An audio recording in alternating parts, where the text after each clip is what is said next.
ale kumana ka ɲɛsi an b'a fɔ mun ma ko cybercriminalité min procureur n'u b'a wele ko Touré ni waati na ka kɛ ni forçat civile olu m'aw ka ko labɛnnen février kalo tile 15 tɛmɛnen min 131 national de conférence de Bamako la CICB olu kumana min ye a sariya kisɛ 54 na kan o mun bɛ tali min ye cybercriminalité ale kan a kɛra n'o ye mun ye Touré n'o ye kɛrɛnkɛrɛnnenya la Idrissa Amidou Touré n'ale procureur ye commune 4 kɔnɔna la ale kɔni ɲɛfɔli caman kɛ maaw bɛ se ka faamuyali sɔrɔ a ko kan cogoya minnu na a yira k'a fɔ min ye ko misaliw caman ta min ye kunnafonidilaw olu yɛrɛ ni ɲɔgɔn cɛ ko kunnafonidila dɔw bɛ yen olu kɔni bɛ fɛn dɔw fɔ walasa o se ka jama sɔrɔ cogoya minnu na n'an ko ma ko layikiw ani beziw ka se k'olu kɛ walima u bɛ video dɔ ta ka fankelen dɔ tigɛ dɔrɔn k'o bila min ye bɔlɔlɔ siraw fɛ walasa maaw ka se ka vi caman k'a la maaw ka se ka filɛ ko caman kɛ nka ko o baara hukumu kɔnɔna la sa ko ni jateminɛ min ye kunnafonidi ta fanfɛla la ko baara minnu don ko a caman bɛ yen ko de bɛ na ni gɛlɛyaw ye bezi kɔni ɲinini na ko de siratigɛw la k'a bɛ wele bila mun ye journaliste ma minnu bɛ radio la télé ale ni minnu bɛ a sɛbɛn kɛ gafew kɔnɔ walima minnu bɛ bɔlɔlɔ yɛrɛ sanfɛ n'an k'o ma ko o blogueurs de don k'olu kɔni ko sariya bɛ yen mun bɛ olu kɔni yamaruya ka nin baara ninnu kɔni bila sen kan n'o ye kunnafonidi ta baaraw ye jɛlenya ale ni tilennenya kɔnɔna la mun ye bɔlɔlɔ sanfɛ ko de siratigɛw la mun ye sariya min bɛ n'an k'a ma ko article 54 n'a bɛ cybercriminalité ale ko fɔ ale kumana mun ye délit de presse kan presse minnu ni a bɛ kɛ mun ye en ligne olu ta siratigɛw la a yira k'a fɔ ni baara kɛwale ninnu ko a caman bɛ yen ko n'a ma kɛ i n'a fɔ sariya b'a fɔ cogo min na k'a bɛ se ka na ni mun ye ɲangini kɔni ye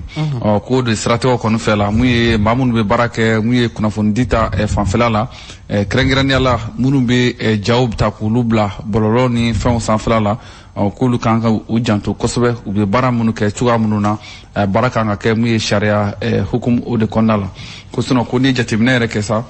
ko waati tɛmɛnenw kɔnɔna la yanni ni cybercriminalité a ka faamuya dɔɔni maaw fanfɛla la ko kɛra sababu ye ko kuma caman tun bɛ fɔ mun ye lagosili ko kumaw neniw fo ka taa se fɛn caman wɛrɛ ma minnu tun bɛ taa mun ye ka ɲɔgɔn sɛgɛrɛ walima ka faamaw k'olu sɛgɛrɛ walima ka jamanakuntigi k'olu sɛgɛrɛ n'o kuma ninnu ye ko kumaw yɛrɛ kɛra sababu ye ko fanga dɔw tɛmɛna ko a kɛra sababu ye k'o fanga dafiri nka mun ye procureur Idrissa Amidou Touré ale kɔni y'a yira k'a fɔ ko ale kɔni bɛ tiɲɛ kelen min fɔ nin waati in kɔni kɔnɔna la ko maa bɛ se ka kuma i kɔrɔma ɲɔgɔn ma ka sɔrɔ i m'a kɛ ni pɛrɛn ka sɔrɔ i m'a kɛ ni jamana ye ka sɔrɔ i m'a kɛ ni nɛni ye ka sɔrɔ i m'a kɛ ni a bɛ fɔ cogo min na ni impoliya ye ko o bɛɛ bɛ se ka kɛ k'olu bɛɛ lajɛlen kɔni bɛ faamu nka ko ka kuma ka dansago walew fɔ ka kuma fɔ kuma bɛ na ni furukufuruku ye walima mɔgɔw tɔɔrɔli ye ko kɔni ko de kɔnnen don mun ye cybercriminalité o ko la ko de kama ko ale n'a cakɛɲɔgɔnw kɔni k'u na fɛɛrɛ bɛɛ lajɛlen kɔni bila sen kan maa o maa kɔni ko ni yera nin ko in sira fɛ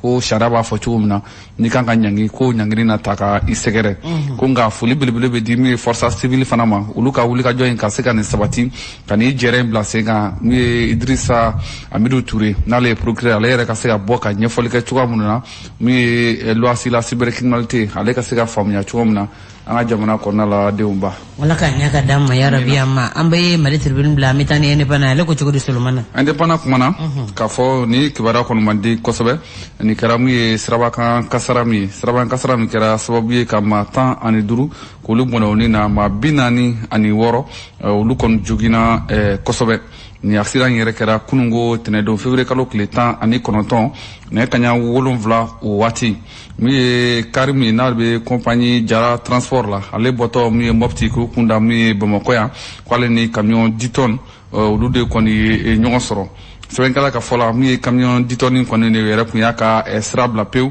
ka na boli fo min ye Jara transport ale ka boli siraw fɛ ni accident kofɔlen yɛrɛ kɛra k'a kɛra Kisedugu ale ni Wani ɲɔgɔn cɛ ka kɛ ni Mopti sira o ko ye ko bilan fɔlɔfɔlɔ minnu kɔni tara ko de k'a fɔ maa 15 olu tanyana la maa 46 k'olu kɔni joginna kosɛbɛ Konga ni ma ko fɔlɔ nu bɛɛ lajɛlen ko protection civile olu kɔni u ta ka taa n'u ye Mopti dɔgɔtɔrɔso la dɔgɔtɔrɔso minnu b'a wele ko Somino Dolo k'u taara n'u ye walasa ka se k'u furakɛ cogoya min na ko ni ye bataki ye mun bɔra an ka ministre ɲɛsinnen bɛ Soko ale ni taamako ma ale ye bataki bɔ ka bi denw ba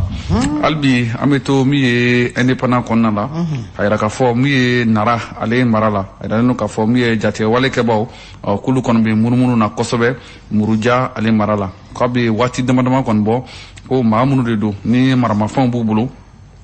ko maa caman y'a yira k'a fɔ min ye Muruja mara la k'u kɔni ka munumunu kɔni cayalen n'o ye kosɛbɛ o kari tɛmɛnen sa k'u tun bɛ pick-up dɔw kɔnɔ ale ni moto olu sanfɛ min ye Muruja fo ka se min ye Makana Dangere ale ni Sirakɔrɔ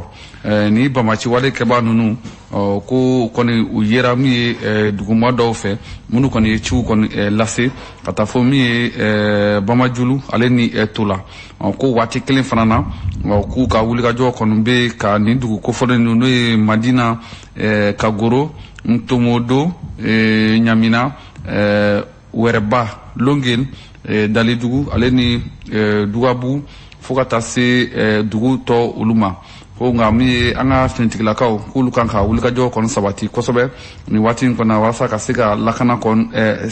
sabati cogo min na nin yɔrɔ kofɔlen na ko kamasɔrɔ mun ye Jenim n'o ye bamaci jɛkulu minnu bɛ yen ko kabiri novembre kalo tɛmɛnen san 2023 ka don décembre kalo kɔnɔna la ko famaw kɔni kun wulikajɔ kɔni kɛ kosɛbɛ ni yɔrɔ kofɔlen na n'o ye Muruja o mara ye ko nin ye waati ye waati min ka kan ka fɔ ko finitigilakaw ka wulikajɔ kɔni ka bon kosɛbɛ walasa ka se ka maaw kɔni lakana ko de t'a fɛ ko babali kɔni ɲɛsinnen bɛ nin waati na ko wa ko a dugu sigibaw fana n'a marabaw Nara mara la k'u jɔrɔlen don kosɛbɛ denw ba an bɛ to indépendant kɔnɔ hali bi mun ye Fort Yasimbe ale ni Alassane Ouattara n'ale Côte d'Ivoire jamanakuntigi ni maa fila kofɔlen olu kɔni ye ɲɔgɔn lajɛrɛ dɔ kɛ jɛrɛ min n'a kɛra min ye Côte d'Ivoire kaw fɛ yen fila bonyɛnko ni jamanakuntigi fila olu kɔni kumana kosɛbɛ min ye CEDEAO ale ka lahala o kɔnɔna la u ka hakili jagabɔ o kɔnɔna la ni ye jateminɛ kɛ Mali ni Burkina Faso ale ni Niger olu kɔni kɛlen don ka bataki bɔ k'a fɔ k'u sen bɔra min ye CEDEAO kɔni ko bɛɛ lajɛlen na nka ni Fort Yasimbe ale ni Alassane Ouattara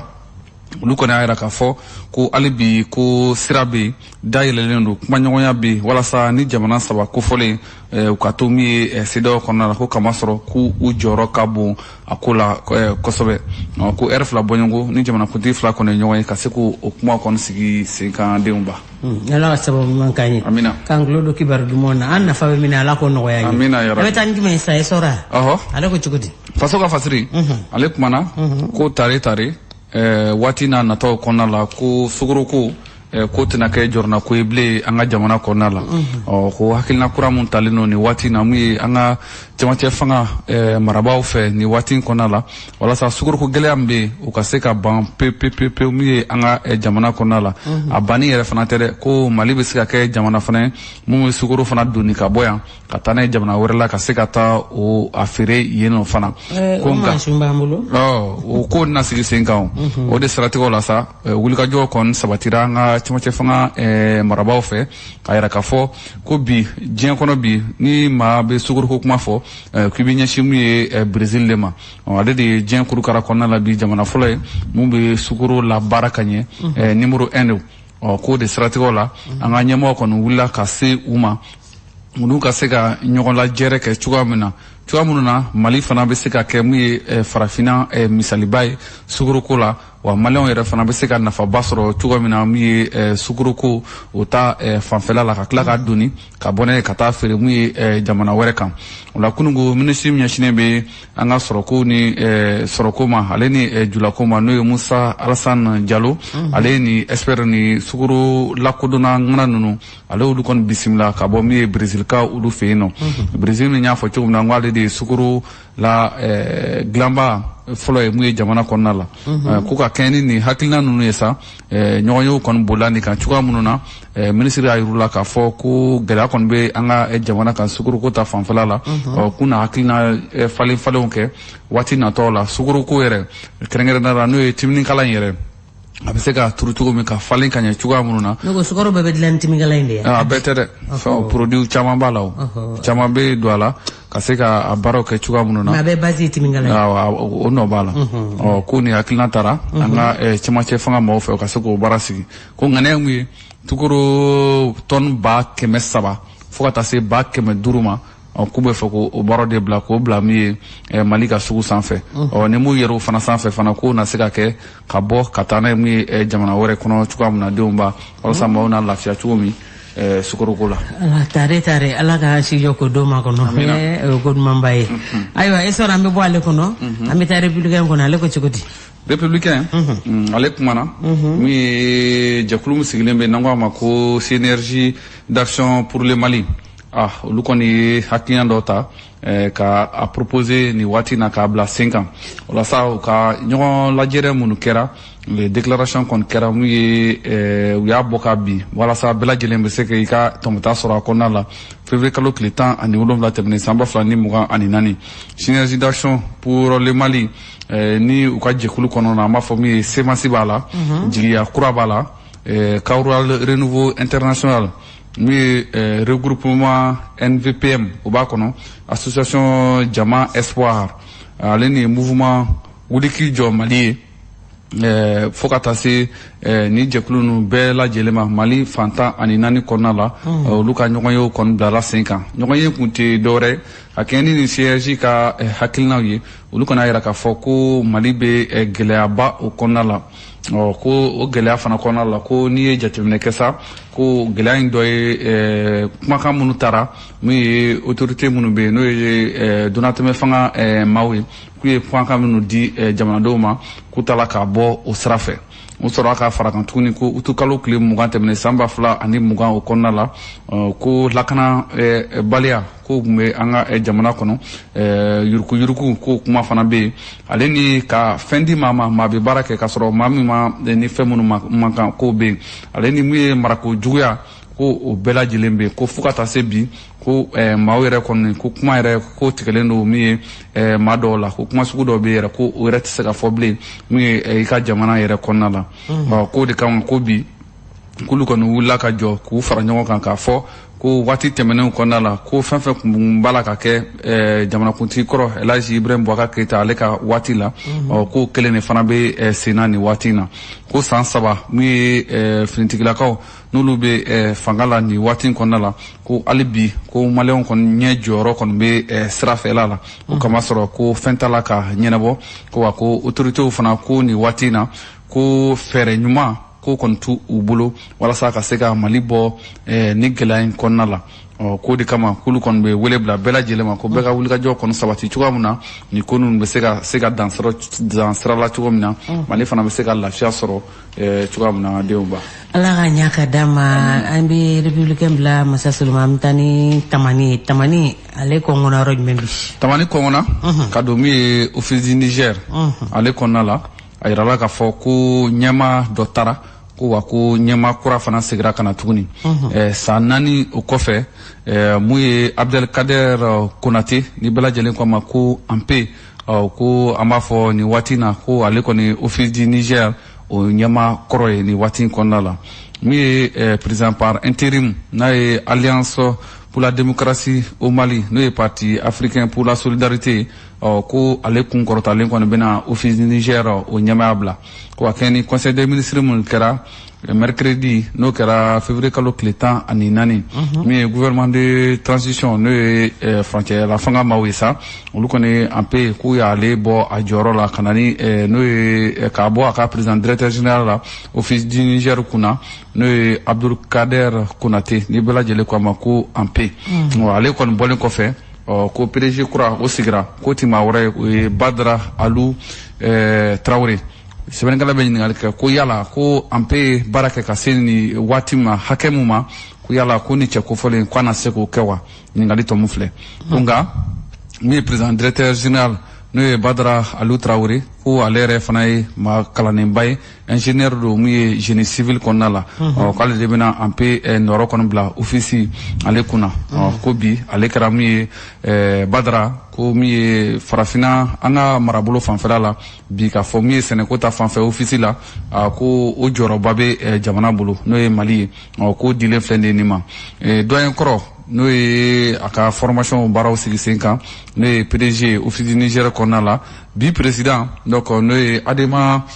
président par adema PSG président par intérim no do ale be folo Abdul Kader Konate ko afana ye bara chamake aka carrière au konna la ko akara ministre chen chama mi anga jamana konna la ministre bunya shine soro ko ne musaka koma kay ni belajelen ke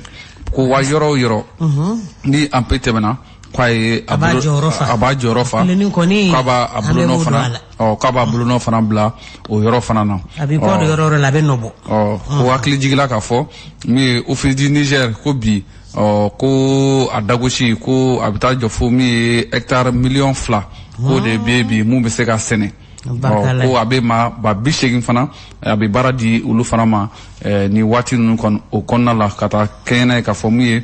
maloko yere o ta fanfela ko naki jami malika ame jamana famu fe anu farafina wurudugan fami ko Mali joro ka boala kosobe o mi officier ko ni kwade la ka mi ton million fla ana kunga fen ka soko bo mi padila samba fla anita ani woro ko kera sababu ka Mali bla fo sanfela o la ka Mali bla mi CEDEAO jamana konna la sanfela la ko nga Badara ko baraba dile no ama ni wati na ka sega na mi ampe aleka joro o norobla tuam na duna na tawla baraba bulude ampe ale joro ko bu jamana ngona tara posu la yake kanya maninga do de ule ma ku ngilonde ayo ambe do de kala ka ko taw no ya maninga do awo maninga do ambe tamani bla ambe tani reporter sudale ko chogodi masaren kamlendo awo malikura biométrique reporter dono kono kanye foli kanye ka fo ko ni fen kurain no ni système kurain ko abisaka fo bi ko tare ni gela kumbe malika wati temno konna la ka keni mi ni na ko ta fanfle o ba don ka fo wati jan temne nyama ku ya fo ka fo ko mi société mbe no idemai kulu kunye anga katina kota ka ku uyere sabuna ko bi alhamdulillah ko Malien ka wuli ka jɔ ani cɛmancɛ fanga maaw yɛrɛ ka wuli ka jɔ k'u sera ka andaraki k'a yɛlɛma ka kɛ mun ye Mali ta ye bi ko kɔni siratigɛra Ravec ko ni a ko kun ko ɲɔngirilen no gɛlɛyaba kun b'a kɔnɔ fo ka se karsina ko ma ko kɔni ko bɛɛ lajɛlen kɔni banna bi pewu ko min ye gouvernement ko kɔni unu idema kumbe bolodi ɲɔgɔnmanw kun b'u ni ɲɔgɔn cɛ k'u y'a bɛɛ lajɛlen kɔni jɔ ni waati kɔni kɔnɔna la ko kama sɔrɔ ko ni jateminɛ kɛ bi ko hakilina min bɛ cɛmancɛ fanga mɔgɔ la k'a fɔ ko ni gɛlɛya bɛ waati min na Malien dɔ ka sɔrɔ ka bɔ k'i kun poyi ka bɔ yɔrɔ dɔ la ka n'o gɛlɛya o nɔgɔya ko b'a yɛrɛ k'a fɔ ko bi ko Mali ma ɲinɛ a ka kɔrɔlen kɔ ko Malien bɛ bi minnu danna kan ka se ka ta ka dɔw kan ko kama sɔrɔ k'u bɛ se ko la ko nka i n'a fɔ an ka cɛmancɛ fanga ɲɛmaa y'a fɔ cogo min na ko n'i bɛ fɛ ka fɛn sɔrɔ maa ma deli ka fɛn mun ɲɔgɔnna sɔrɔ k'i bɛ fɛn de kɛ maa ma deli ka mun ɲɔgɔnna fana kɛ ko la k'i bɛ fɛn sɔrɔ maa ma deli ka fɛn mun ɲɔgɔnna fana sɔrɔ k'o de kɛra sababu ye ko ni kumakan in fɔra an ka samata sɛgɛw de olu tatɔ min ye Coupe d'Afrique Nation kɛnɛ kan nka k'a bɛ n'a fɔ ko kuma in fɔra min ye Malien bɛɛ lajɛlen ko kama sɔrɔ bi olu ka jɔ kɔni b'a la ka yira fan bɛɛ fɛ Malien b'a la ka poyi ka bɔ fan bɛɛ fɛ ka yira k'a fɔ k'u bɛ se ko dɔ la ko de kɛra sababu ye bi min ye Ravec ko kɔni nɔgɔyara ko Mali y'a minɛ ka kɛ a ta ye denw ba. Shallow, ala ka nya kadama. Amali bay do ba ko la bi nyana bo shallow. Minoro jenga na kono fema bo. Na mi ta bi se. Ambe se shallow. Ayo an resira kuna foli sira. Solo na ba. Odo. An fena ka wati sira yemi soro ko la sama wadi ni. Fatu alek me ne gelandan be kam bela jire lin ko si. Anin chaka kluma jola akambe donuma.